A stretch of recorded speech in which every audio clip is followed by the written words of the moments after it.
Fabriquer des sacs en tissu à partir de tenues médicales. L'idée et les blouses viennent du CHU de Lille. Mais ces tote bags sont cousus dans la région, à Charleville-Mézières, dans les Ardennes. Voyez ce reportage de Laurie Collinet, Jean-Marc Vasco, Sébastien Valente et Daniel Samulzik. Ah oui, on récupère tout.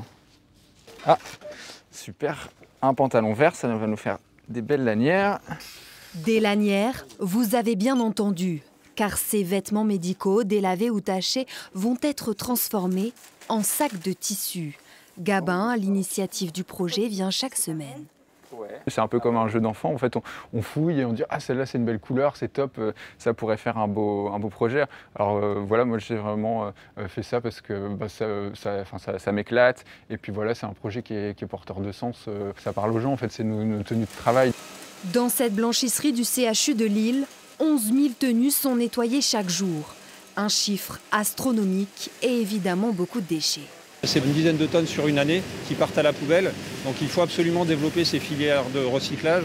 On a d'autres projets en cours, mais celui-ci en tout cas c'est le premier projet qui a abouti complètement. De voir aujourd'hui le produit fini, c'est une vraie fierté. 200 km plus loin, c'est ici que la magie opère. Des petites mains et des grands talents pour créer jusqu'à 200 tote bags par jour. 5 emplois en insertion dédiée et un coup de foudre réciproque. On a voulu développer un atelier qui apporte des compétences aux personnes, mais qui nous permettent aussi d'avoir des produits plus vertueux. Voici le résultat terminé au prix de 13 €.